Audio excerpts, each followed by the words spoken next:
All right. Hey, how's it, everybody? It is 5 p.m. West Coast time, 3 p.m. Hawaii time, 8 p.m. on the East Coast, and 7 p.m. for our Central Time folks.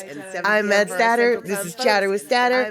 Welcome to the show. That is right. Rick is in the house, and Lono starting that show off just like we always do. Apologies for the slightly start. Oh, I've got an echo? Hold on. Hold on.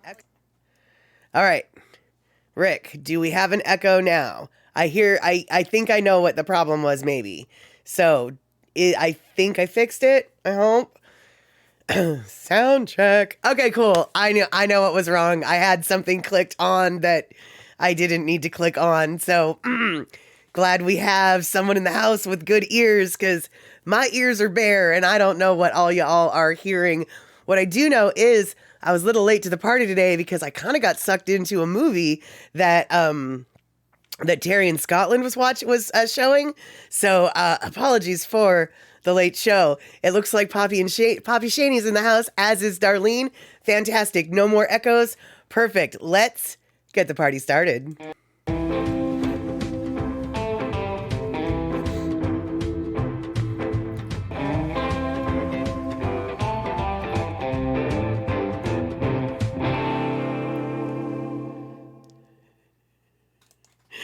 All right, there we go. No echo, but you still have voices in your head. You know, I mean, honestly, don't we all have voices in our head? I'm not so sure I trust someone who's just like, no, I have no internal voices or thought processes at all. I'm sure everyone comprehends the world differently, but voices in my head? Yeah, I would be worried if they weren't there, actually. I would be very worried if they weren't there. I would miss them. All right, you guys. So we talked a lot about the Eddy last week, and I'm going to continue to talk about the Eddy for just a little bit because this past few days I've been trying to explain to everybody here on the mainland, like on the continental United States, just what went down, and nobody gives a flying fork. Not one person in the world cares about nothing but nothing. But I'll tell you what, dudes. So when we were watching the closing ceremonies and the highlights for the last half hour last Sunday, I asked the question because I was a little bit confused. It sounded like the announcers were saying that Luke Shepardson, the guy who won the event, was actually on duty that day. And you guys were like, no, he's just a lifeguard. No, dude. Oh, I forgot to go to Stream Elements and fix my things. God dang it. I knew there was something I meant to do today before the stream. And there we go. So we still have messed up emotes.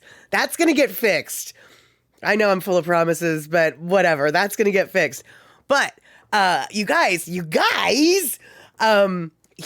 actually was. In the kerfuffle that happened afterwards and all the media and this and everything, I went and looked, and exactly, Darlene, he was working that day. He actually, not only was he working that day, he had to take specific time that he earned.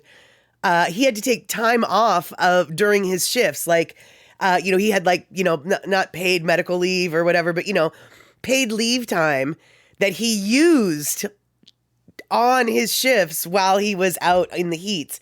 And not only was he working, he was actually helping other people that were in the event when they got injured.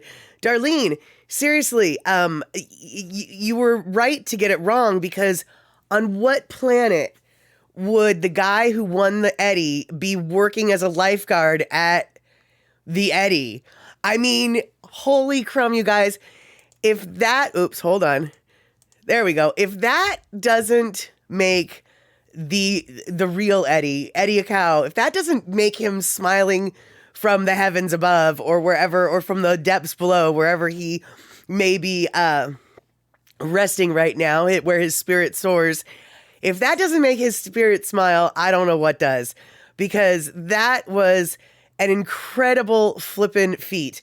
He was working the day, and then the very next day, the very next day, he went back to work. Just like nothing, just like nothing. Speaking of just like nothing, I keep forgetting to do something. There we go. Now we got some music in the background. But, yeah, during the celebration, Darlene, he said, well, I have to get back to the tower now to make sure everybody's safe for the rest of the day. I just, you know, County of Maui, could you maybe just like have given him the day off? I mean, like, for real. I just don't, I don't understand how he is just an amazing human being. And yeah, exactly, Darlene. Out of a total of 90 points to earn, he earned 89. Actually, he earned 89.1, apparently. And so, yeah, Flying Fork, County of Oahu. What the flying fork you thinking? Give him a flippin' flirpin' day off, for goodness sake. I mean, I'm not saying that, you know, I'm not suggesting that, oh, it's me? I'm a little loud? All right, hold on. Oh, the music is a little loud? Is that what you're suggesting? There, I turned down the music if that's what you're talking about. I'll turn it down more. All right, so I just turned on the music. Hopefully that will even out a little bit. Excuse me. As you can tell, I still got a little something going on in my chest there. But, Darlene, he didn't just win 89 points. It was 89.1. And I think that the County of Oahu should, and I realize that this is maybe favoritism, but I don't care. If one of the lifeguards for the County of Oahu wins the Eddie, then they should get a day off. Then they should just get a day off. Rick, music was good, just talk louder. Can I quote you on that? I don't think anybody in my life has ever said, hey, Statter, do you think you could talk any louder? Oh my God, dude, that's hysterical. That's about the funniest thing I've read in a long time. In fact, to prove my point, I had a roommate in college who was hard of hearing, deaf and hard of hearing. He wasn't fully deaf. He was technically hard of hearing, but so much so that he needed to wear kitty tail. So much so that he needed to wear hearing aids.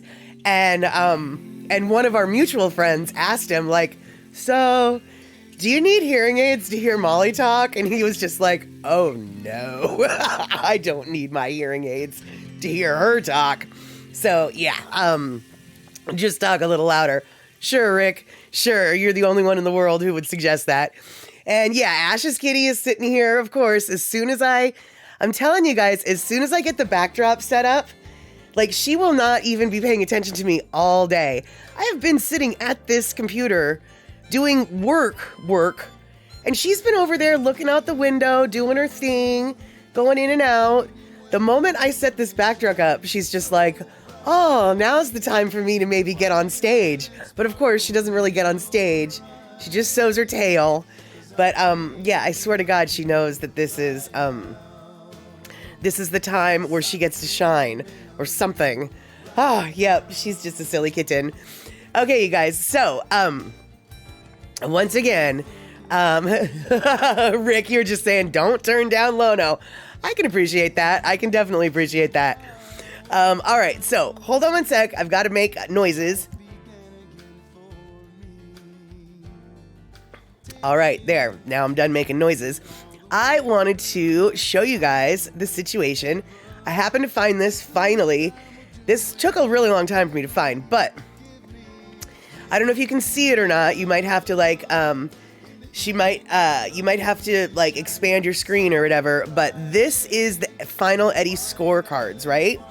And so all of those, all of the names that are at the bottom that are in red, or actually, let me rephrase that. All of the names that are in red, they are near the bottom. All of the names that are in red were the Wahine surfers, the females, the first ones who ever were able to compete at the Eddie. And I think the person at the very bottom was Andrea Moeller. Now, she only caught one wave, so her score was only 8 points. She had 2 heats to catch up to 4 waves, and in both the heats, she managed to only catch 1, which is unfortunate, but You can also see that she wasn't the only one to only catch one. It happened to a male surfer, I think, as well. And then also, I would like to point out that Andrea Moeller was the first woman ever to catch a wave at the Eddy. Of the 6 female competitors, she happened to be the first one out. She was in, I'm not sure what heat she was in, but she was the first woman to hit the waves, basically. I'm assuming she was maybe in heat 1. And the one wave that she caught there, that was the first wave ever ridden by a woman at the Eddy. And so even though her name's at the bottom of the list, it's still an amazing achievement. Now, another thing I want to point out on this list. Okay, so a couple people, I'm sure, are just like, look, all the girls are at the bottom. All the girls are at the bottom. Okay, that's cool. They are. Most of them are near the bottom. However, all of these women were making a first. And there's a bunch of nerves when you're in a competition like this for the first time. Not just first time for women, but first time for first. They were personally their first time ever going on this competition. And I would like to continue to point out, so 1, 2, 3, 4, 5. So 5 from the bottom, there's a guy named Chris Owens. Chris Owens was also a first-time competitor at the Eddy. Chris Owens was an alternate. And I mentioned on the last stream that I didn't think Kelly Slater was skating. I keep wanting to say skating. I didn't think Kelly Slater was surfing at the Eddy, even though I knew that Kelly Slater had been invited. Well, as it turns out, Kelly Slater, who has already won an Eddy competition back in the day. If you're not familiar with Kelly Slater, he is a professional surfer for decades upon decades. He's not as old as the oldest competitor, but he's certainly not a young buck anymore. Anyway, as Rick pointed out, Slater waved his spot. Slater said that morning he just wasn't feeling it, and he found out that Chris Owens would be the next guy available to, if he popped out, Chris Owens was next on the surfer list on the alternates to get to surf. Well, Chris Owens had an older brother that Kelly Slater was a huge fan of because his older brother also surfed. Chris Owens had never been able to surf in the Eddy before either. So Slater dropped out. Chris Owens got to get his chance, and look, he is a male at the bottom of the list, first-time competitor at the Eddy. I really, really think that first-time competitors at the Eddy can sometimes psych themselves out a little bit. There's a lot of internal pressure. Now, obviously, Luke Shepardson is a total example of the other, but basically, I'm arguing to imaginary internet trolls that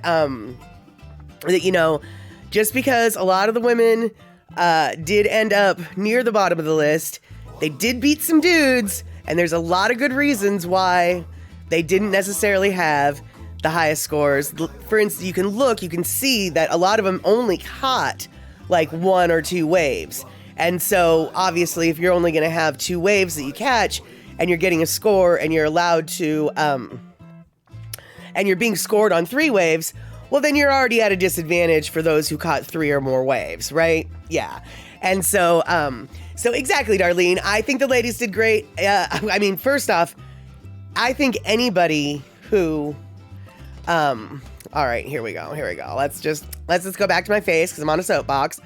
I think anybody who surfs 20, 30, 40, 50 foot waves is amazing. And anybody who disses them, frankly, as far as I'm concerned, clearly isn't a surfer, as they're just not a surfer. If you're going to diss someone who can do that just because of their genitals or whatever, you're clearly not a surfer. What you clearly are is an idiot. And, Rick, yes, no trolls here because of your sword of no mercy. And I didn't think that there was really trolls here on this list because all of us here seem to appreciate the amazing physical prowess that any and all surfers have. And I don't care if you're surfing 2-foot waves or if you're surfing 52-foot waves. The physical prowess that it takes to get on the surfboard and stand there is absolutely something that you need to be physically conditioned for. Hey, Kulika, good to see you. And hey, Elaine, good to see you. I'm sitting here just talking about the amazingness that was the amazingness this last Sunday. And, exactly, Darlene. I'd like to see one of them do better, especially the size of those waves was huge. Precisely because, as we all know, the eddy doesn't run unless it's 20 footers or more. Well, from what I was reading afterwards, not only were the waves 20 footers or more, they were more like 30 and 50 feet waves. Like, they were big waves. They weren't just the bare minimum. They had extra, those waves were extra credit. Those waves were extra. And so yeah, anybody who's got the flippin' flirpin' guts to drop in on one of those is obviously a braver person than I ever am. But I happen to know because I was watching it, and I was making the mistake of reading the comments on the live feed. There are, and this is true for any sport, there are some people, although there are some people, men and women alike, who think that, like, chicks shouldn't be out there. That's not a chick sport. Oh, blah, blah, blah. So-and-so should go home. And so, I know that kind of mindset is out there. I know that we don't necessarily have it here, but I understand that that mindset is out there. And, Elaine, I have no doubt in my mind that coming into the stream on that word was just a little bit like, wait, what did I just get myself into? And yeah, Rick, you can ban a lot of people, but I don't think you can ban me. Not yet anyway. And so to further my point, let's go back to the results here. So, let's see here. So we've got, Paige Alms was the woman who scored the highest. And then, it looks like, it was Makani Adric that scored the second highest. Makani Adric, by the way, not a pro surfer. But then, Kiala Canelli, she is the longest running female surfer to have an invitation to the eddy. And it was her. She's also the oldest of the women who surfed, I believe. She was the oldest of the women who surfed. She's been in the surfing scene for a long, long time. Anyway, there was a couple people in the chat during the live feed that was saying, oh, she's so old. She needs to just, pack it up. And it's like, what do you mean she's so old, man? She got a better score than some of the dudes who were at the eddy. I mean, it's just, so, once again, just me being all, on a soapbox, basically. Elaine, your ears perked up. There we go. And Darlene, you saw her on a wave, and she did really good. You thought, yeah, exactly. And not only that, she actually had an amazing wipeout, which I realize isn't really, it's not what we're getting scored on. That's not what this contest is about. But she had an amazing wipeout that she left the water on her own accord after. And I'm telling you, man, I mean, she looked like she fell 5 stories into that flippin' water from her wipeout. I mean, it was even some of the trolls on the chat were just like, oh, that might have been that. She might have needed to get the award for the best wipeout of the day. But alas, no award for that. Yeah, exactly. That's what I'm saying. And survived that flippin' wipeout. That was amazing because there were a couple guys who needed help getting back to shore after a wipeout. By the way, no harm in that. If you're hurt, you're hurt. You need help. It's all good. I'm not casting dispersions, as it were. So, let's see here. And Rick, there will be YouTubes on the eddy wipeouts for sure. Yeah, I've been across my feed. The highlight clips have been coming from the eddy, both amazing waves and amazing wipeouts. So yeah, for sure, it's pretty easy to find at this point. And like I said, though, this eddy wasn't just the bare minimum 20 feet. You know, people were saying that it was like some of the best waves they've ever seen at Waimea Bay. And so that's, I just feel, and I know this is silly, but I'm silly. I feel like for the 10th time that it happened, because this was the 10th time, and it had the most beautiful waves ever at that bay, and a lifeguard won it. I mean, I just feel like that was the most blessed full circle moment that the number 10 could bring. It just filled my heart with G. It filled my heart with G. Yeah, no, it filled my heart with glowing love and just wonderfulness. I don't know what it filled my heart with. It filled my heart with G. How about that? And E-Music, good to see you getting out of class. Excelente. And yeah, exactly, Darlene. I feel as a woman, I feel like, I get a little protective over, badass chicks who are super badass, and like, you're dissing them just because you're a chick? Like, seriously, dude, that's just yeah, I get a little protective, as it were. And Elaine, any age person can surf. Go, go, go. True. Age isn't necessarily what matters. What matters is the physical capability. And I can tell you right now, I could not surf for a ton of reasons. First off, I don't think I could paddle past a flip in the first break, let alone get up on the board, let alone stay up on the board. I mean, there's a whole lot of things that I know I cannot do. And surfing, my friend, is one of them. But one thing I can do, I can drive. I definitely can drive. And you know what I did? This summer when I was in Hawaii, I took a drive. And I took a drive through Haleiwa Town. Now granted, Haleiwa Town isn't exactly where the eddy took place, but it was basically the closest town to where the eddy took place. Exactly, Elaine. You could wipe out. I could totally wipe out as well. And E-Music, yes, you've been hearing DJs in Hawaii praising the full circle with a lifeguard from the area winning. Precisely. I mean, it really was a magical, this magic moment type thing. I don't know that song, but I know that phrase, and it really is a this magic moment kind of thing, right? So what I want to do today is I want to play a little drive that I made, a little video of a drive. I don't know what I'm trying to say. I'm still a little sick, you guys. Words are hard. Okay. I want to play a video of a little drive I took through Haleiwa. That's what I'm trying to say. But before I do that, Darlene's telling us that Rick and the son-in-laws tried surfing and they had a hard time, and those waves weren't anywhere near the sides of the eddy waves. Absolutely. Exactly. And E-Music, maybe I could try tandem surfing with a surf teacher? Perhaps. I have a wonky knee on one leg and a wonky ankle on the other, though. And so it just makes things difficult. And we'll just leave it at that. And Darlene, what you just said about Rick and the son-in-laws had a hard time on trying to learn to surf and the waves weren't anywhere near the size of the eddy waves. Exactly. So I remember once watching a video on Photo Luke's show, right? And so in Photo Luke's there's a lot of surfing videos, right?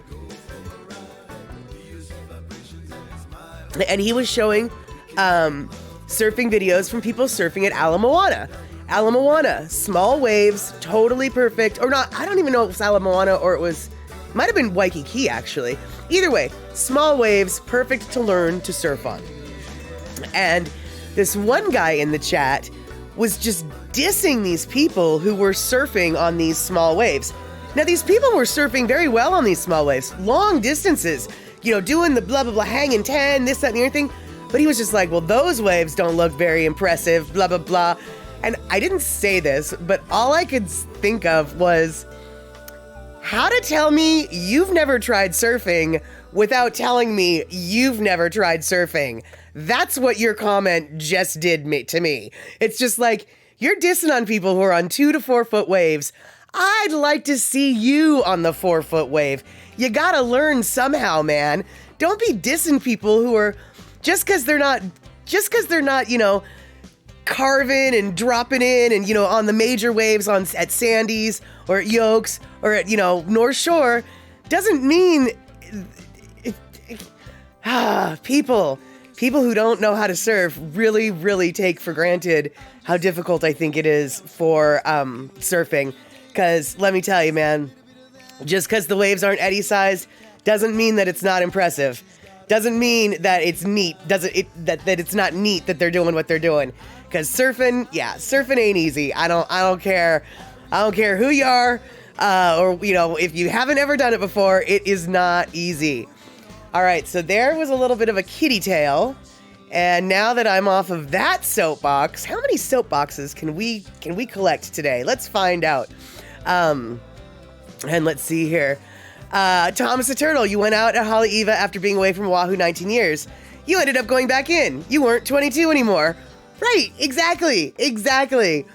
All right, so speaking of Haleiwa, I'm trying to get there, guys, but my kitty needs belly rubs, and Thomas is talking about how he's getting in the water, but then got back out. And yeah, exactly.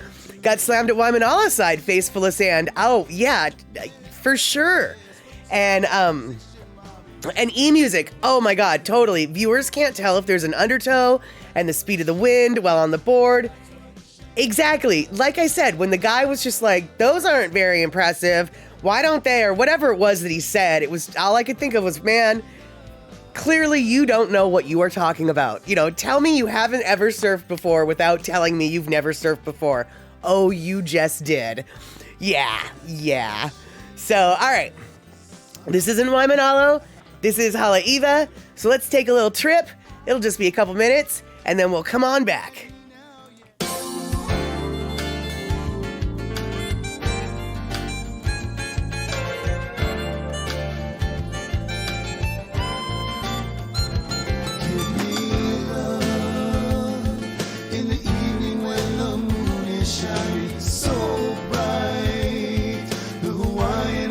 Sparkle in your eyes, 'cause I'm dreaming of you right now. Yes, I'm dreaming of you right now. When I'm thinking of you, girl, the day you came into my world, life began again.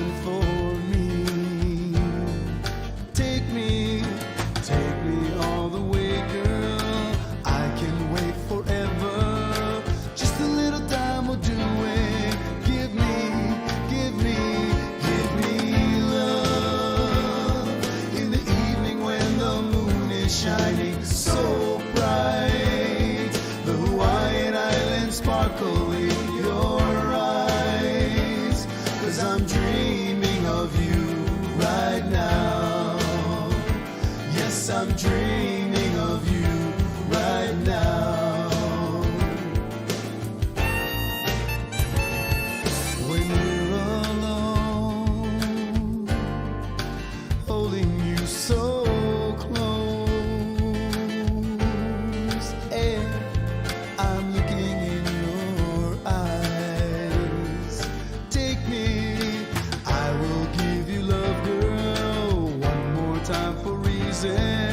I hear your heart beating. Give me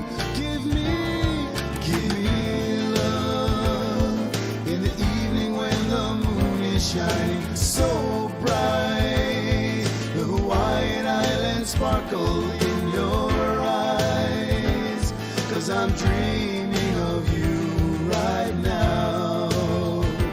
Yes, I'm dreaming of you right now.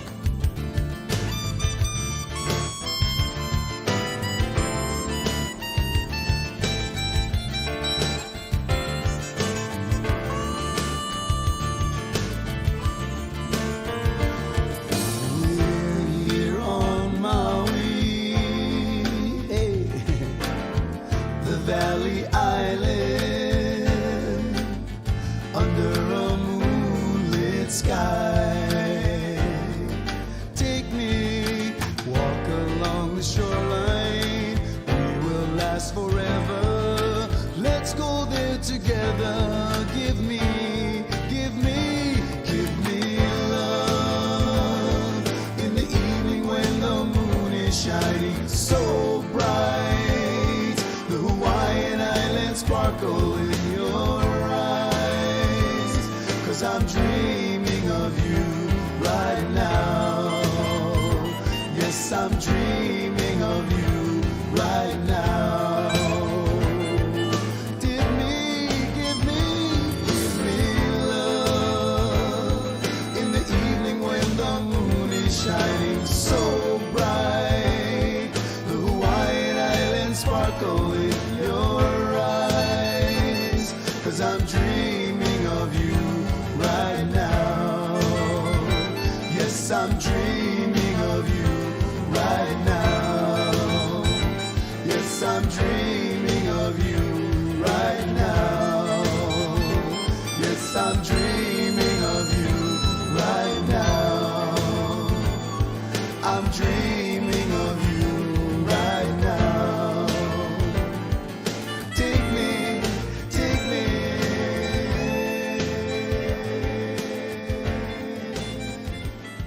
Yeah.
This is my first time that I've seen you.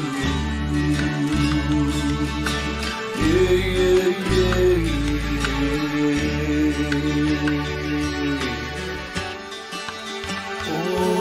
Oi, kulama, amamoa, kunomo, e konani, akamahina. I feel the misty cool wave upon my skin. Yeah, yeah, yeah, yeah.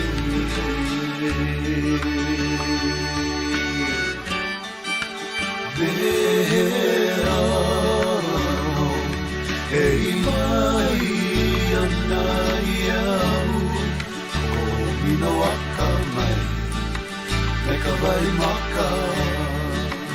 And dreams become real, for you are here. Yeah, yeah, yeah, yeah. Yeah, yeah, yeah, yeah. Yeah, yeah, yeah.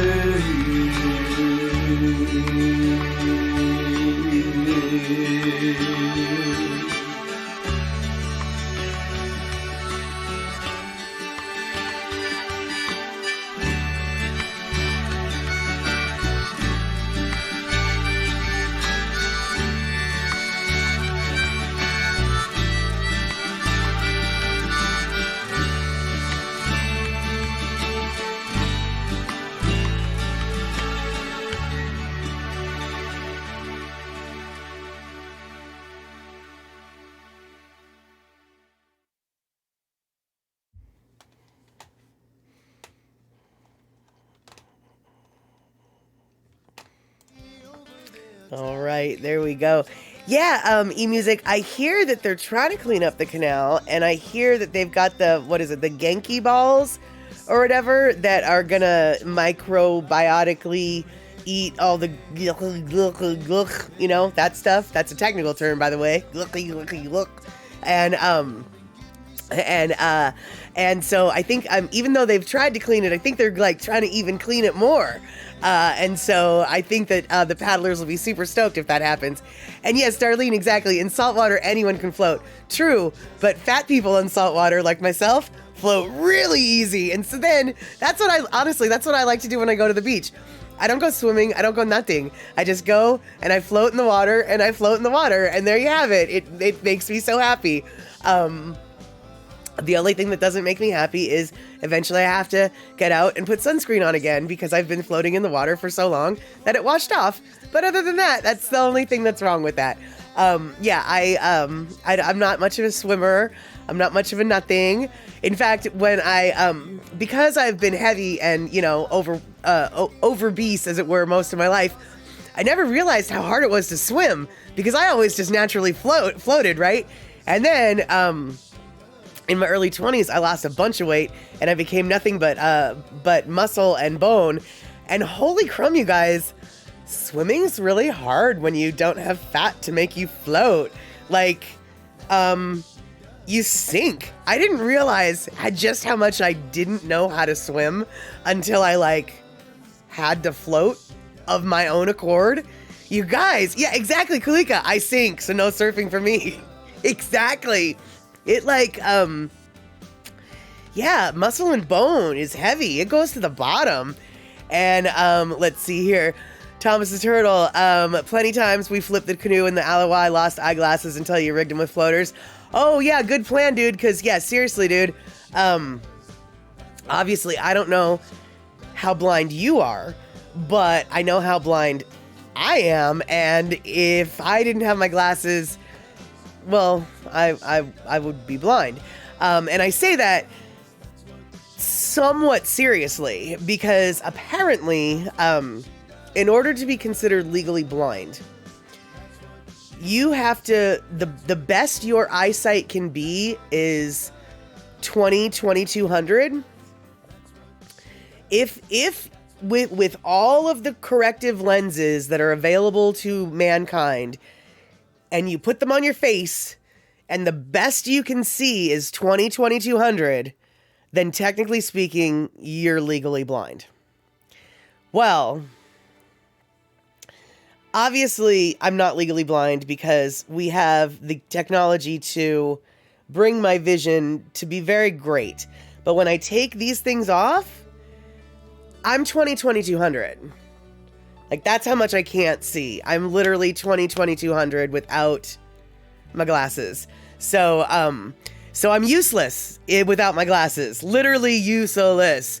And let's see here. Thomas, you had special eyeglass goggles made for surfing. Still lost them on a bad wipeout. Oh no, that sucks. Oh, dude, because you probably paid a good amount of money to have them made or to get them. Oh, dude, I hope you at least had him for I hope you didn't lose him the first time that you went out. Wouldn't that just be awful? It's like, I got these new things. Oh, I had these new things. Yeah. And we're Elaine, that's you, dense. We're all a little dense at times. Some of us though are fluffier and floatier at times. Okay. So, let's see here. Sorry about that, you guys. Darlene, so when you went, so they have the masks. They do. When you went snorkeling, you had to rent a special mask so you'd be able to see the fish in the coral. I didn't look into snorkeling when I was there. And actually part of the reason why I didn't look into it is because I didn't bring my contacts and, I had my glasses. And so I figured, I didn't even know that they had special masks that could go over the glasses. That's kind of cool, actually.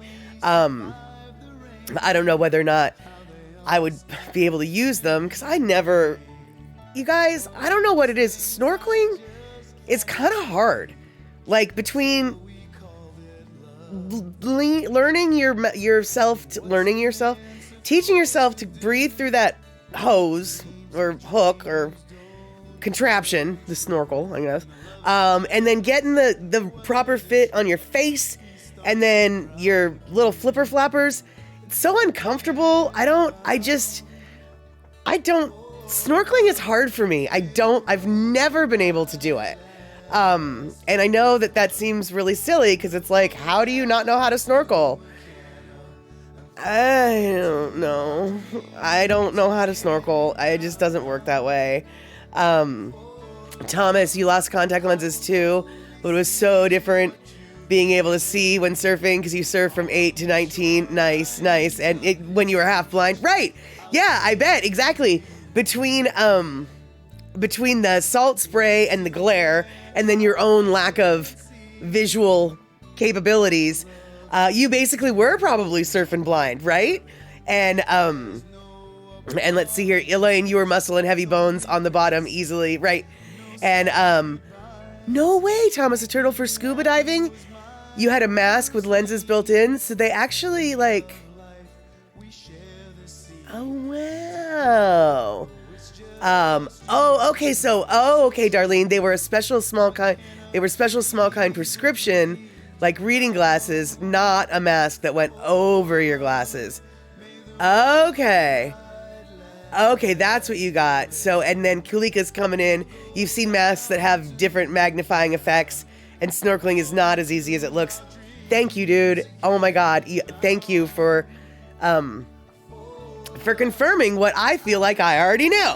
But I guess maybe people who've never been snorkeling don't know that it's really not as easy as it looks. Part of what I don't like, there's the three main things I don't like, but the main thing that I don't like, and this isn't really even a snorkel thing, is the flippers, the fins. When I'm in the water, they make I obviously don't know how to use them right or something, because they make my calves really cramp up. And this is even when like I was in good, like, it's like, oh, well, you're just, not in good enough shape. It's like, well, maybe, except for no, this one time I was in top-notch physical performance, and it's still, there's something about the drag of the flippers in the water that, I don't know, man, they make my legs, they make my calves really cramp up. Hey, Sue Honda, how you doing? Right now we're talking about how difficult it is to snorkel, even though, it doesn't seem like it's that difficult, but for some of us, it really is. I'm not a good snorkeler. And then, so the flippers make my calves cramp. And then there's the whole learning to breathe through the actual snorkel. I am useless as tits on a bull when it comes to that. I just don't. And, so Kulika, those things suck. Never a size big enough to not make your feet cramp. Okay, so Kulika, you and I seem to like have like this spiritual connection on snorkeling and how ridiculously difficult it is for us. Cause yeah, that's exactly it. It really, it's cramping. And then, Elaine, you tried snorkeling, nearly drowned. Oh, I'm not glad to hear that. But I'm so glad to hear that I am not the only one who has a weird problem with being able to snorkel. Because, people consider it just this like beginner, anyone can do it kind of thing. And it's like, it takes a talent that I don't have it. Breathing just through the snorkel, that's a problem. And then the final problem that I have is just getting the mask to fit so it doesn't get foggy, or so it just, my face doesn't fit masks very well or something, or I don't know how to put them on, or I get impatient and just put them on wrong. I just don't know what's wrong with it. See, Honda, you never use fins, you use tabbies. Well, I would probably try that next time. Because really, the mask and the snorkel, for me, mastering the mask and the snorkel is a challenge enough. And so wearing those tabbies, that kind of makes sense. I think I might like that better. But yeah. And so, right, Elaine, your water got inside your mask, or water gets inside my mask, right? And it messes it all up. And so, Darlene, yeah, you never went for deep.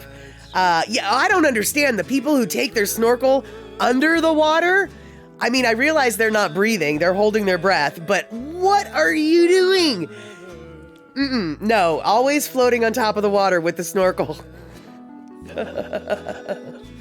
And Thomas, you just threw away your flippers yesterday, along with your goodie bag from the 70s. Wow, isn't that weird? Probably hadn't thought about flippers for ages. You throw them away yesterday, and then here we are talking about flippers here today. And let's see here. Rick, oh, you got 2 inches of snow today there in Wisconsin. Well, just so you know, this last weekend we got snow in Seattle as well, not 2 inches, and it has since washed away, but it is that snowy time of year, I guess. It is that snowy time of year. And hold on one sec, guys. All right then, yep, we still have a little bit of a cold, don't we? One thing I have to say though, this cold, it's lingering. Apparently, and I didn't even realize this, my boss had the same cold as I did only a couple weeks before I got it. And she has been very, very understanding about this whole 1 step forward or 2 steps forward, 1 step back healing process that I'm going through. She was just like, I really don't think you should come into work. It's like, no, but I have to. So I did. But yeah, I've been very lucky because it really wasn't that bad of a cold, but it's just, apparently it likes me and it's just hanging out. It just wants to chill. And let's see here. Thomas the Turtle, gotta save air to blow the snorkel when you come back up. Yes, you do. Yes, you do. That's another little coordination of advanced snorkeling that I do not have the capability to do. And let's see here. Rick, it's the first snow that's going to stay for more than a day. Now, is that normal for you, Rick, in the Wisconsin area? I mean, like, in your Wisconsin area, we're almost done with January, and this is the first snow that's going to hang out for a while. That seems like a late start to snow in your area. But I say that as someone who's never been to your area and has no idea what I'm talking about. So that's why I'm asking you. Is this normal? Like, it seems like you should have snow earlier.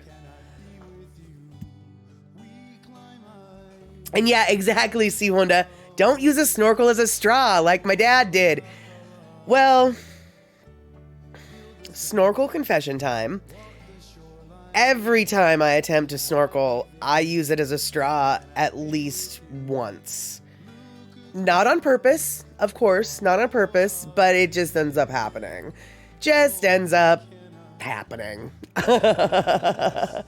And okay, Darlene coming in with nope, not normal. You're behind by 10 to 12 inches, as the weather people are saying. Wow. Okay. And Rick, right, really not normal. January is usually snow cover and cold. Okay, see, that's kind of what I was thinking. Obviously, not from the Midwest, no clue, but this West Coaster's perception of the Midwest is December, January, and February are oftentimes, snowy and cold and snowy and snowy. And yeah, that snow, it's still here and it's still there. And Rick, 31 degrees is not cold. Spoken like a true Midwesterner. Now, Kulika coming in with 22. That's cold, I don't care. And snow on the ground in Iowa. Now, okay. Kulika, is 22 cold? Because in Iowa, I would imagine that 22 is just like, whatever. It's shorts weather. Be sure to wear socks with your slipper. I would think at 22 for people in Iowa would just be like, oh, it's nothing. Whereas for me, 22 is just like, I'm going to cry now. It's too cold and I don't know how to do anything because it's so cold. So I'm going to make soup right now because it's so cold. All I want is soup. That would be what I would do. But I have a feeling in Iowa, it's just like 22, whatever. No big whoops. And oh, okay, Rick, it's not cold. It's freezing. Cute. You're so funny.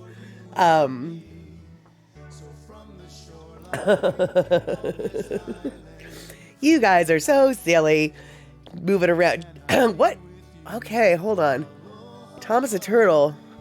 What little dance emote is that? I really need to fix my emotes so we can get the emotes going across the screen because I want to see what that was.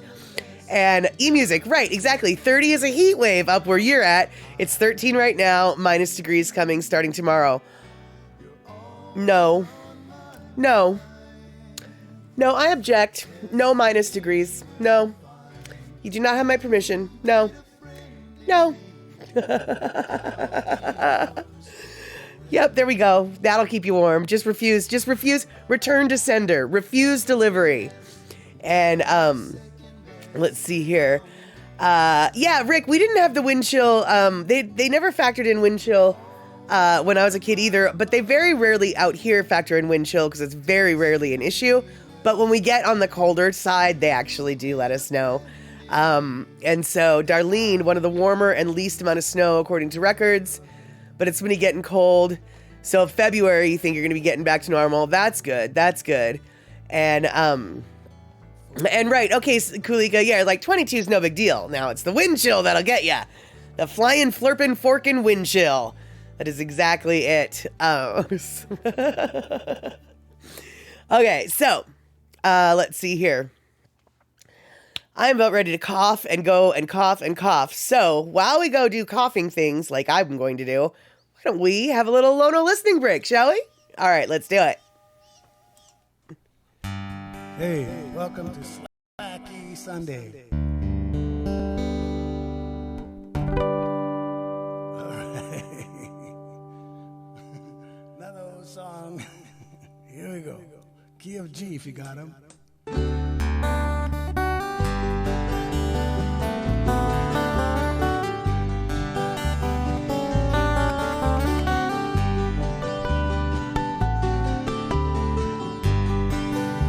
Aloha I Neva, aloha ku'upua pi I ka kela, he moa ni ke ala I ka polila, he uhene I ka rai o ia pua.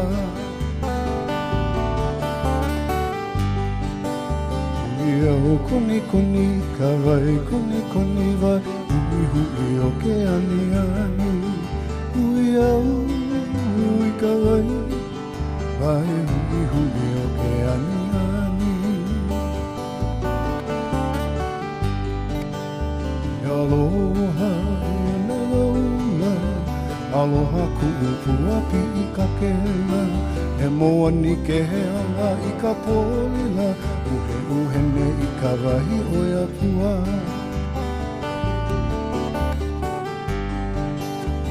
Ia o koni ka wai koni vai, I hui o ke ani ani.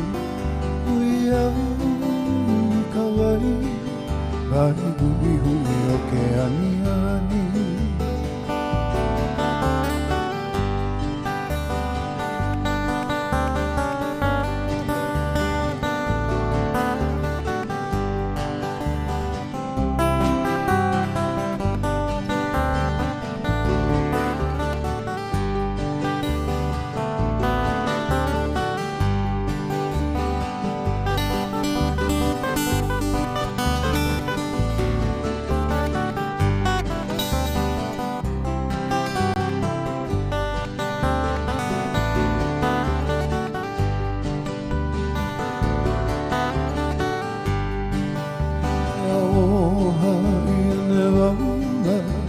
Aloha ku'upua ka ilimala, e moa ni ke ala I ka pola, uhene I ka rai o ia pua. Hui au koni koni I ka vai, koni koni vai, hui hui o ke hani ani. Hui au I ka vai, vai hui hui o ke hani ani.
Okay, I'm not sure what happened there. That was weird, but okay.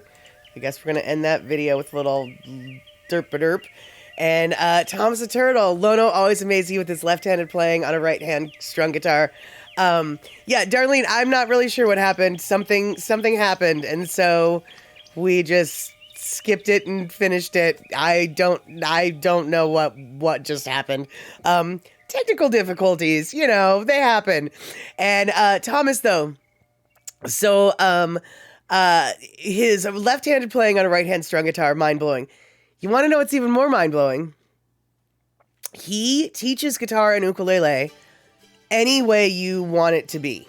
So if you're a right-hander, he will teach you the right-handed way. If you're a left-hander and you want to use a left-handed strung guitar or ukulele, he will teach you that way. Or if he thinks your brain can handle it, he will teach you how he plays.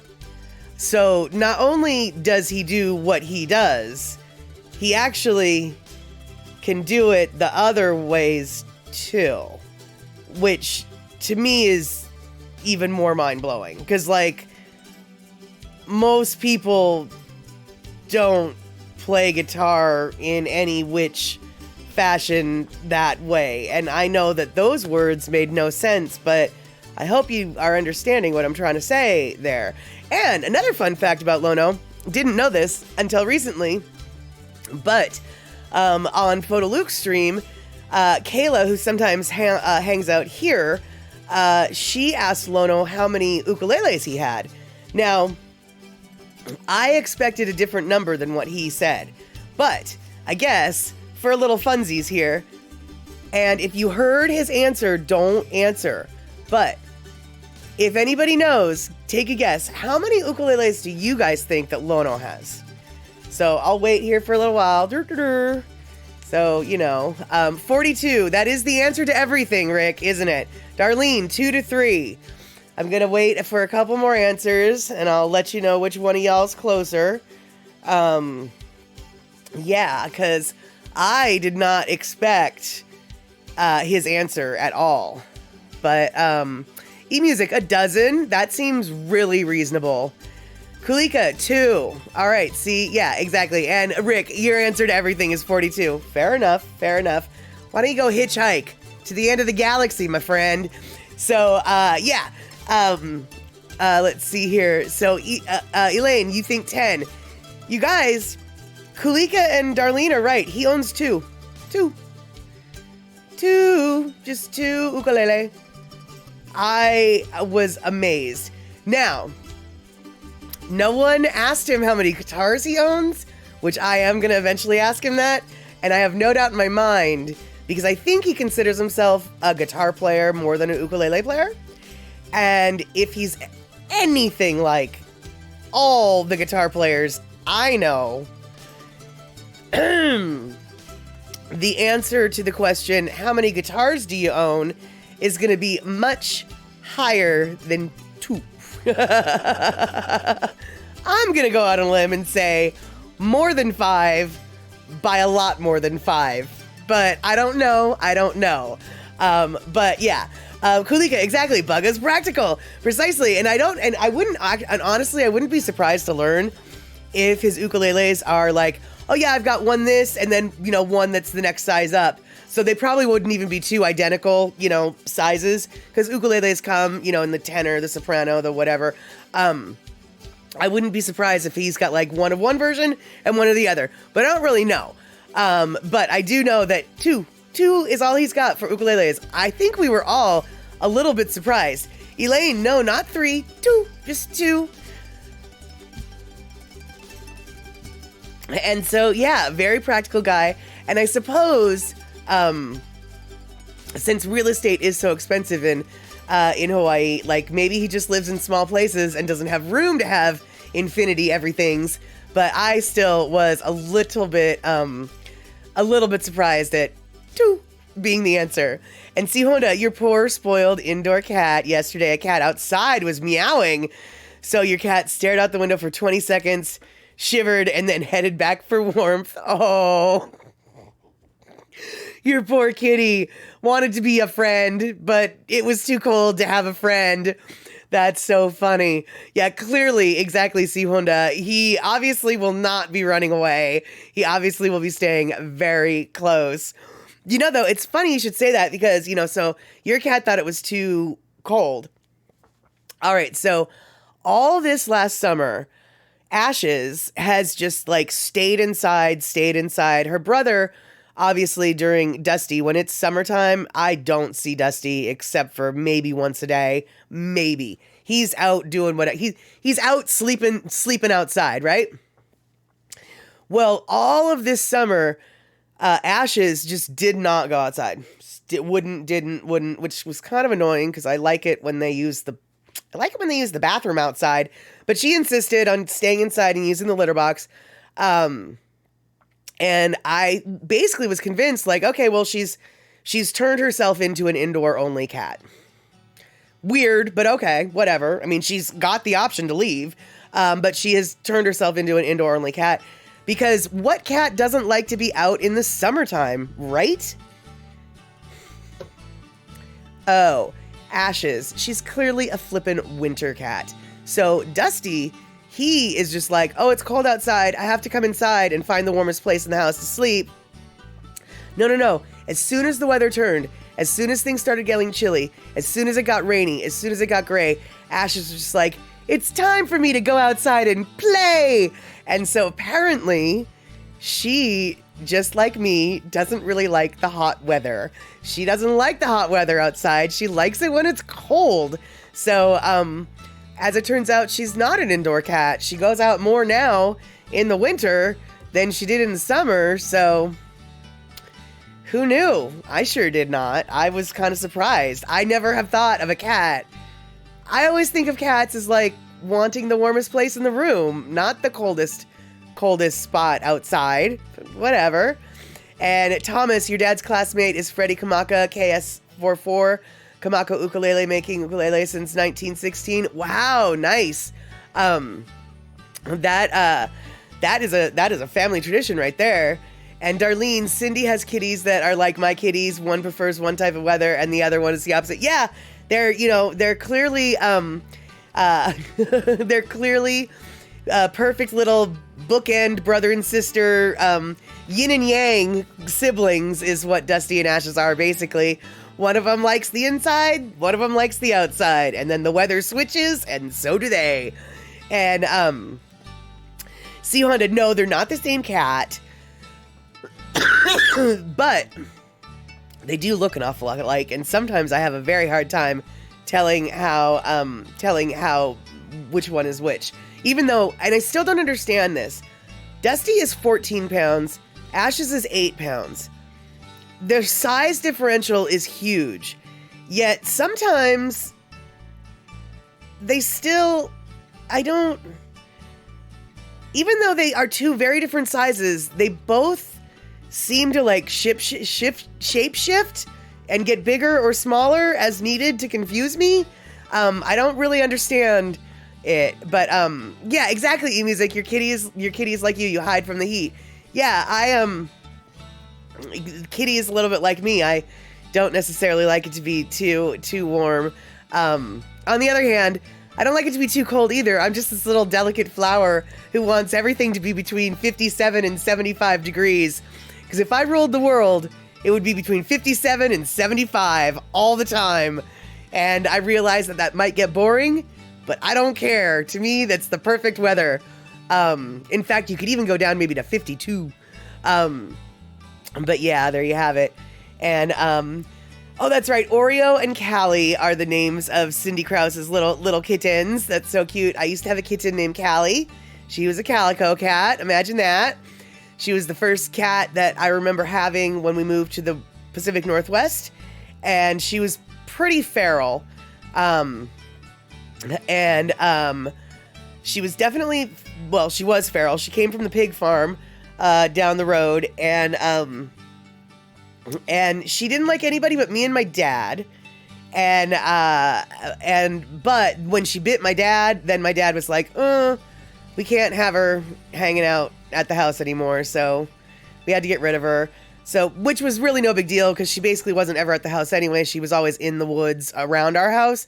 So we didn't let her come inside after that, but, which made me very sad as a kid. But whenever I would call her, she would come out from the woods and let me pet her. And she never bit me, even though she bit my dad. My dad was the other cat person in the house. And so, I'm sure he was doing something, he was getting over rambunctious, and, because that's what people who are like me, who love kitties, do. We get over rambunctious, and then a cat bites you, and then you have to go to the ER. But that's a story from last summer. And exactly, E-Music, my weather temps for ruling the world are awesome. Totally. And the funny thing is, you're one of the first people to agree with me, because most people, when I say that, they're like, well, what about the snow? And I'm like, what about the snow? No, like that is specifically what these temperatures were chosen for. No snow. And, yeah, exactly, Darlene. They can get a bit stimulated, overstimulated, and scratch or bite at times. Right, which is exactly what happened. They were in the middle of a cuddle fest. She went and bit my dad, and my dad knew that that's what would happen, but I was only 6 years old. My sister was only like 2 years old, and so he just thought that it would be unsafe to have a cat in the house that was like that. I don't disagree with his logic. If we'd been older, I might have put up more of a stink, but like I said, she was pretty feral to begin with, and she preferred to be outside anyway. She came from, like I said, the local pig farm, and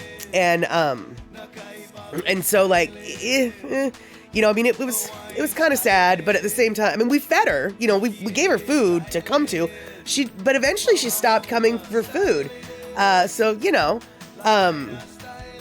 you go.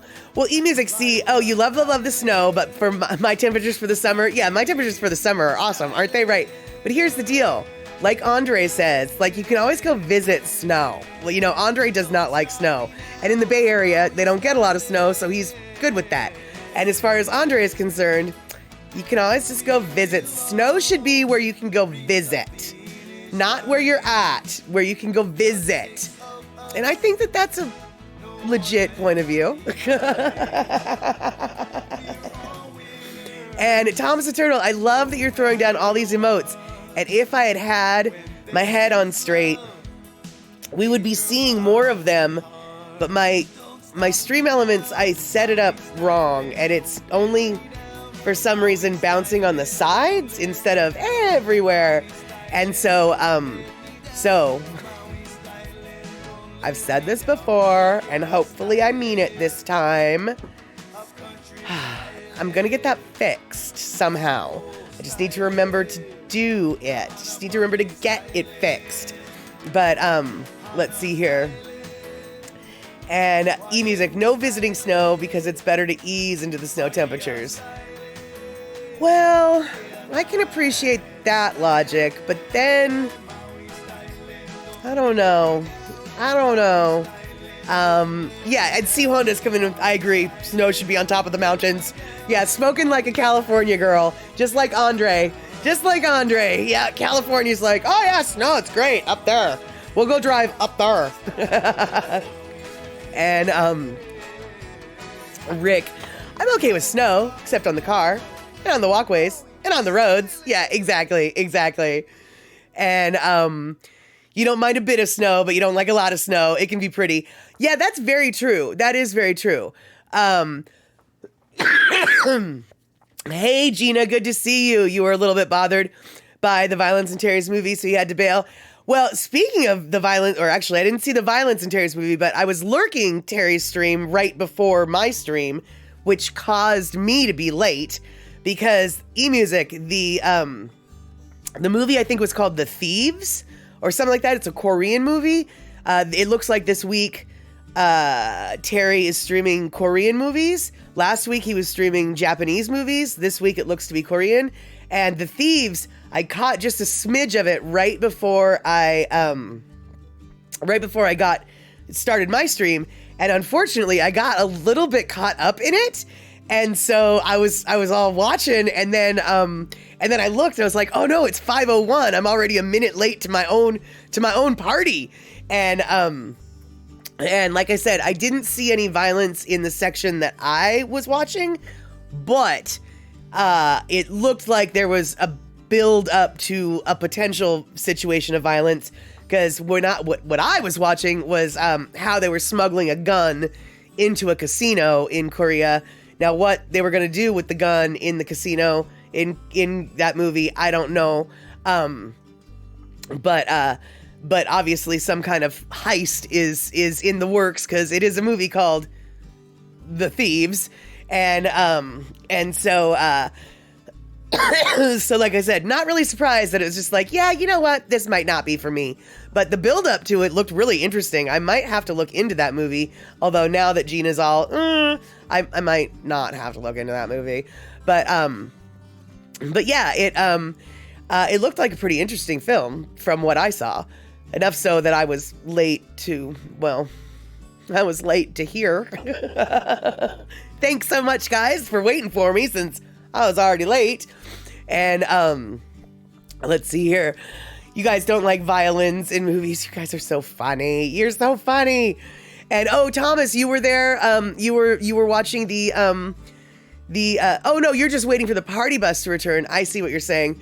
Yeah, I don't know the last time. I don't know when TerryInScotland has done his party bus route, because I think he's been playing Fortnite a lot lately. And then suddenly he seems to be on streaming this movie thing, which is awesome. Because I'll tell you what, last week when I was sick, I was very happy to catch a lot of those Terry's movies, and Terry has a very unique library of cinema, I guess, and so it's always neat to see what he can scrounge up, because for the most part, I like a lot of what he's got to show, and so, I mean, I might not like the ending of this movie, but I am gonna go look into that movie called The Thieves to see if I can watch it again from start to finish. Yeah, it's definitely eclectic movies, for sure. And they're actually, I suppose they're not necessarily eclectic, they're just not the typical USA cinema fare, right? Because his knowledge and of foreign films is great. Clearly, I have very little to say when it comes to Asian-based cinema, and yeah, he seems to have a line on that. Now, as far as Korean movies go, I can say that there is a movie, and if you don't like violence, then you do not need to see this movie. No. But, and I'm not one who likes violence, but this movie was so intense and so amazing, and it took a really long time to figure out what was going on. But there's this one movie called Sympathy for Lady Vengeance. Or it might just be called Lady Vengeance. But oh my gosh, you guys, if you want to see a disturbing movie, Sympathy for Lady Vengeance is what you need to go watch. It's got I'm not even going to get into what it's about, but it's a even though I don't like violence, the movie itself is really good. And the movie has a lot of implied violence. You don't necessarily see the violence, but the implied violence is enough. How about that? It is enough to get the point across. There you go. And let's see here. If you like Steve Martin and Martin Short, this movie does not have Steve Martin and Martin Short. Is that the wait? Okay, so Darlene says Rick and I have been getting into a series on Hulu called Murders in the Building. Oh, and that's the one with Steve Martin and Martin Short, and then the girl, the younger actress whose name escapes me, and like they try to like their neighbor dies, and they like go into his apartment, I think, and like try to figure out how he died or something. I remember when they were advertising that movie. And Selena Gomez, there we go. I was like, the younger actress. Yeah, there we go. Selena Gomez. I think it was Selena Gomez. I think you're right. I totally do think you're right. I mean, definitely ask someone who's watched the series to confirm. But I think you're right, Gina. I think. Oh, goodness. Okay. So now, Darlene, that series, Rick, you're flipping. Oh my God. You literally answered the question that I was just about to ask Darlene. So Darlene, how many series is so far for this, or how many seasons so far for this series? Is it more than one? Is what I was thinking. And then Rick pops in before I ask it. 2 seasons so far. Get out of my head, Rick. Get out of my head. It's not fair. All right, you guys. So we're getting close to the bottom of the hour, and I know that this isn't normally our topic of conversation, but we have talked about it a little bit. I'm just wondering, this Sunday, we've got 2 games. We've got, 2 teams for each game. Are you rooting for the 49ers, or are you rooting for the Eagles? Are you rooting for the Kitty Cats, or are you rooting for the Chiefs? I think is it the Chiefs? Is it the Chiefs? So which ones are you rooting for? I'm rooting for the Kitty Cats, and I'm rooting for the Eagles. So that's who I'm voting for. Anybody got any predictions? Kenny from the Cove predicted that it's going to be the 49ers versus the Kitty Cats at the Super Bowl. I think that it's going to be the Eagles and the Kitty Cats at the Super Bowl. Gina, none of the above. Yeah, normally I don't really care, but it's like, well, Sionda asking how the view is in Matt Stetter's head. Cluttered. Very cluttered. And you got to dodge all of the random thoughts flying around. But very cluttered is what it is. Not at all organized. Someone needs to vacuum. And let's see here. So, Rick, no comment. Too many spreadsheets. There we go.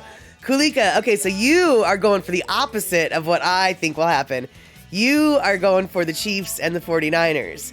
See, whereas, you guys, Kulika, I don't know what I'm talking about, but I totally know you're wrong, and it's not going to happen, even though I don't know what I'm talking about. But yeah, I'm going for the Kitty Cats and the Eagles. And the reason why I'm going for the Eagles is twofold. First off, One of my friends is from Philly, and he's super stoked about the Eagles. But really, the reason why I'm rooting for the Eagles is because A, the 49ers are the Seahawks divisional rivals, and so they can't win. And also, the Seahawks are a bird, and the Eagles are a bird, and so I want to vote for the birds. And that, my friends, is how people who don't know anything about football pick a team to choose for, to root for, pick a team to choose for. That too, yeah. So that's my logic, and we'll have to see if my logic is good logic. And see, okay, so Thomas the Turtle, he sounds like he knows what he's talking about, because he's talking about the exact opposite thing that I'm talking about. 49ers and Chiefs. Yeah, that's what everybody seems to say. And exactly, Gina, I don't know if you meant to mistype that. No, I don't think you did. No, it was perfect. The way you typed it was perfect. Words are jarred. That's exactly it. Words are jarred. That's how hard they are. You can't even say the word hard. They're just jarred. Words are jarred. And that sums things up. So, okay. So, mascot predictions are a thing. And 49ers and Chiefs. God, everybody says it's the 49ers and Chiefs. I feel really confident in the fact that I know nothing about nothing now. Because literally everybody in the world is like, you're wrong. And it's just like, okay, I don't know what I'm talking about, so I probably am wrong. Yeah, there you go. Okay, so I guess it'll probably be the 49ers and the Chiefs, apparently. And 49ers quarterback was 4 years starter at your alma mater. Where's your alma mater, Kulika? And, excuse me, and what's the deal with the 49ers quarterback? Because Kenny from the Cove, actually, we didn't finish this conversation that we were having on Facebook, but he was like, well, do you know the story behind the 49ers quarterback? And to which I was like, no. And then after that, I had to start streaming, so I didn't get the end of that conversation. So what is the deal with the 49ers? Where's your alma mater? And what's the deal? Like, what's the story with the 49ers quarterback? And Gina, charter member of Typos R Us. Fantastic. If I could, I don't know where I need to send my dues. And I don't know if I've got a regional director that I need to answer to, but may I become a member of Typos R Us? Oh, okay, so Iowa State is where you went to school too. Got it. And but do you know like what his stories is or whatever? And exactly, Rick, please do. Can I quote you for future streams? Yes. Words are jarred. That is, honestly, you guys, that is, to me, words are jarred is just as good as goof morning. Back when I think it was Wild Willie on Daily Pigeon Live when she was trying to say good morning, but she said goof morning. Yeah, perfect. Could not make it even better. And C Honda, sports announcers have guesses just like me. Fantastic. And sports announcers, I would like to think they know a little bit more about football than I know. I admit, I am a sports announcer, technically. That's weird to say. Technically, I'm a sports announcer. But the sport that I announce for, or used to announce for, is roller derby, not any kind of sports ball. And so sports ball stuff is just like, well, sports ball stuff is, you know, it's hard, it's jarred. Sports ball stuff is jarred. And eMusic coming out with Who Wants a Hawaii Calendar? You were sent more than you can use. Send you a whisper if you want one. Yeah, seriously, you guys. eMusic has hooked me up with calendars the last couple of years, and they're so pretty. So, yeah. So if you guys want a beautiful Hawaiian calendar, by all means, take. I can't take mine off the wall. You should take her up on that offer, because there's nothing better than daydreaming and looking at the beautiful sunset or whatever. And so, and let's see here. Rick, I just went over the Eddie standings. I am a sportscaster. Yes, exactly. Once again, though, not with sports ball, only with something very different. You know, it's the alternative sports, I guess, that I that I have a vague interest in, like surfing and skating, neither of which I can do, both of which I can talk about. See, if you can't do it, talk about it, right? And, Kulika, okay, third string to start the season, last player picked in the draft, called Mr. Irrelevant, but not so much now, undefeated so far. Oh, that's a good story. Okay, Kalika. Dang it, man, that's a good story. Now I might have to root for the people that are my Hawk rivals. I don't want the 49ers, but that's a good story. I always like an underdog story. I didn't want to know that, but I asked, so now I know. All right. I'll be happy if anybody wins on the Eagles or 49ers, I guess.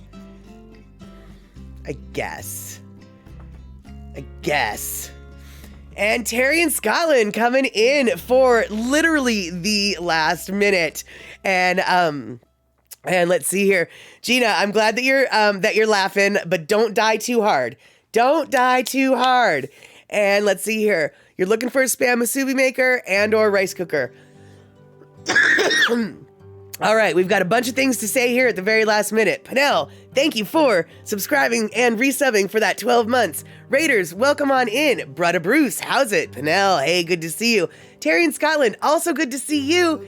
And Gina, let me tell you, you actually can make a spam musubi maker out of a spam can if push comes to shove. You really can. My spam musubi maker for many years was just a can of spam that had both ends removed.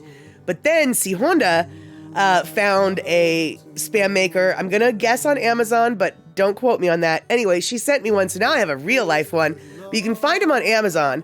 But if you don't want to go them on Amazon, you absolutely can make one out of just the spam can. And as far as a rice cooker goes, well, I'm looking for a rice cooker too, but the rice cooker that I want is over $300, and I just can't justify that yet because I'm not rich like that. But if you do end up getting a rice cooker, definitely let me know, because I am vaguely considering getting a rice cooker as well. And I just haven't yet. So yes, that's right. I make rice on the stove. And it took me about a year to learn how to make rice properly on the stove. But yeah, okay, so Gina, the rice cooker is less urgent. Well, the rice cooker is going to be more expensive, so I can appreciate the less urgent. But the spam can musubi maker, that's free. But the plastic musubi maker that's got the press and the whole thing, those aren't very expensive at all. So I hope that you can find one in your area. And if you can't find one in your area, I hope that it'll be easy. It'll be easy to find online. And Panel, you use a nice old pot for your rice. There you go. Yeah. But the only thing that I don't like about making rice in a pot is the pot doesn't keep it warm, for so long. Like if you want to make rice at the beginning of the day and then eat warm rice throughout the day, the rice pot doesn't keep it warm. But I have found that if you put the rice in a double boiler, so you got the steamed water, the boiling water underneath, and then the rice on top, it keeps it pretty warm. So I have done sort of a makeshift keeper warmer. And Elaine, rice cooker, what size, 5 or 10? For me, anywhere from 3 to 5. I don't need a 10 cupper. It's just me. And I've considered getting the 3 cup one, but at the same time, it's like, well, the footprint for the 5 isn't that much bigger, so maybe I want the 5. But the 3 to 5 cup is what I would be looking for. I cannot answer Gina. Obviously, I cannot speak for Gina because I'm not Gina, y'all. And let's see here. Thomas, your wife and her students at Kaiser used to make musubi to sell to make money. Nice. So you got several of the plastic pressers. Oh, right on. And let's see here. So Terry, you microwave your rice in a Sistema pot from New Zealand. 1.5 cups rice, 2 cups water, 15 minutes. Perfecto. Yeah, well, I've been told that the microwave rice cookers are phenomenal. Yes, indeedy, I have been told that. But here's the deal. I don't have a microwave. Yeah, I don't have a microwave, so I can't do that.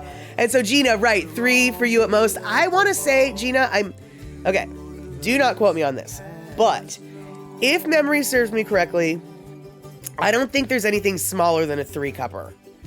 That's not to say that you can't make less than 3 cups in it, but I don't think they make a rice cooker that's any smaller than the 3-cup capacity.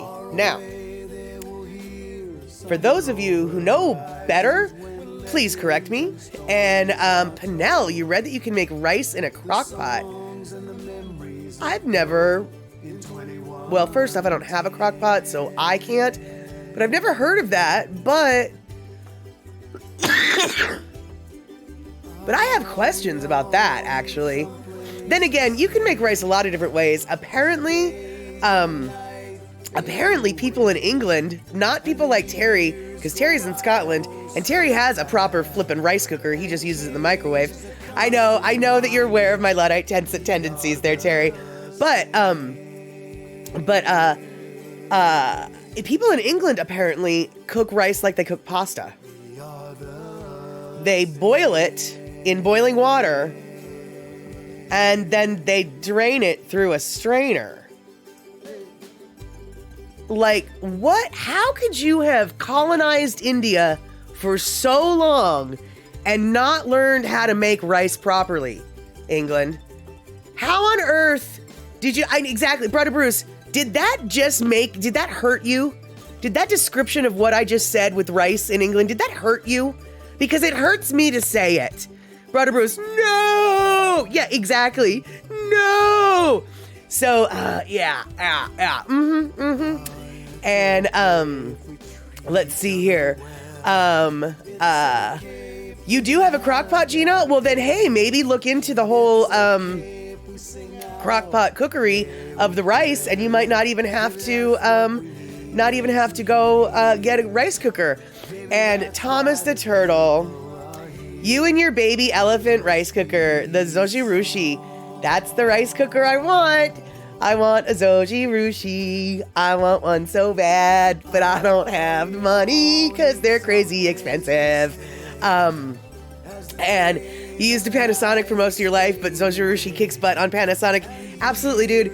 Once I saw what those baby elephant, now you guys, if you don't know, the little logo for Zojirushi is a little baby elephant, so I just call it baby elephant brand. Once I saw everything that stupid machine could do, I was against rice cookers for many years, and then that rice cooker came near enough my life that I saw it, and I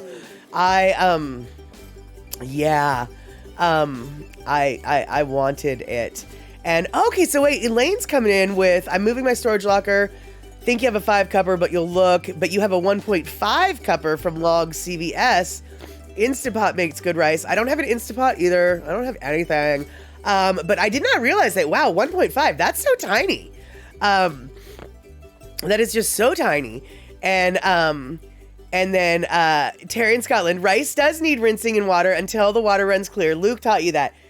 That is true for the most part. There are some brands of rice, though, that have been pre-rinsed and then enriched with vitamins. And if it says on the bag that it's enriched, you generally don't want to rinse that because then you're washing away everything. But for the most part, though, most rice, absolutely, you run that. Yeah, you clean that rice. Hey, Option, good to see you. Nah, rice is rice. Oh boy, howdy, man. Those are fighting words. Those are fighting words. Rice is not just rice. There's definitely such thing as very bad rice and very good rice. And right, exactly, Thomas the Turtle, brown rice, white rice, mixed rice, sushi rice.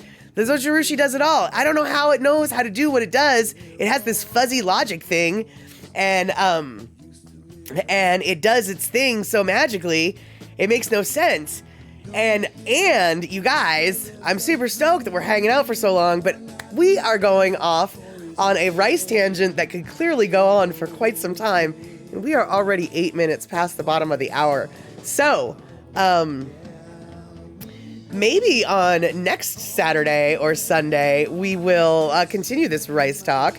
And but for now, we're going to wrap it up. However, TerryInScotland, basmati is the best. I disagree, my friend, but I like basmati better than jasmine. Not a fan of jasmine rice at all.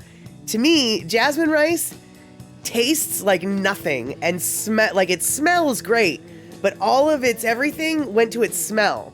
It has no taste. It almost is like negative taste. It's all about the smell, and I just don't really like that. And exactly, Thomas the Turtle. Calrose is probably my favorite as well. And so, Pinnell, you only get organic brown rice. That is good for you. I'm stoked for you. I really don't like brown rice, and I need to teach myself to like the brown rice, because the brown rice is really the only rice any of us should be eating. I'm not going to lie. The gall dung it, I just don't like it. Now I sound like a little spoiled 3-year-old. I know. And Gina, you think your rice doesn't need to be rinsed? It all depends. On the brand and the kind of rice, right? And can I choose wisely, Grasshopper? Terry, I think you probably know that I don't do anything wisely. I mean, really. I really think you know that I don't do anything wisely. And yeah, I've never had black rice, Elaine. I have, though. Excuse me. And yeah, exactly, Kayla. By the way, hey, Kayla, good to see you. And yeah, exactly. I love white rice. Yep, there you go. That's what it is. And hold on. Wait, Thomas the Turtle. Hold up. Dr. Gundry says no on brown rice, but he's kind of a quack. All right, well, I don't know who Dr. Gundry is, but what is his logic? Because I've always been told, you want the bran on the rice for the health benefits. But you're telling me that there's a doctor somewhere that says that you don't need that? Tell me more, Thomas the Turtle. And, yeah, I don't know where Calrose is from. I know that the southeast United States was a huge rice growing area for a while, and Calrose might have definitely come from that, but I know that California is where the stuff in my bag came from, as regards to Calrose. So while I'm waiting for Thomas the Turtle, okay, so eMusic says Dr. Gundry is smart. I thought, well, I don't know who he is. Okay. Oh, so Thomas the Turtle says Dr. Gundry says brown rice shell has lectins, which cause leaky gut. Okay. All right. Well, I don't know if he's right or not, but I'm going to use that as an excuse. Gall dung it. That's why I don't eat brown rice. Okay, that's maybe a lie, but that's going to be my excuse. And option. Okay, so black rice is similar to white rice, way more so than brown rice. Okay, cool. I definitely would like to try that then. All right, so you guys, oh my God, we're almost 15 minutes past the hour. This is what happens when the chatter starts to go towards foods. Once we end up in the kitchen, we just hang out in the kitchen, right? Right, exactly. So we're gonna have to close the kitchen for today. But maybe on Sunday when we see each other, we can talk about rice again. Yes, we can.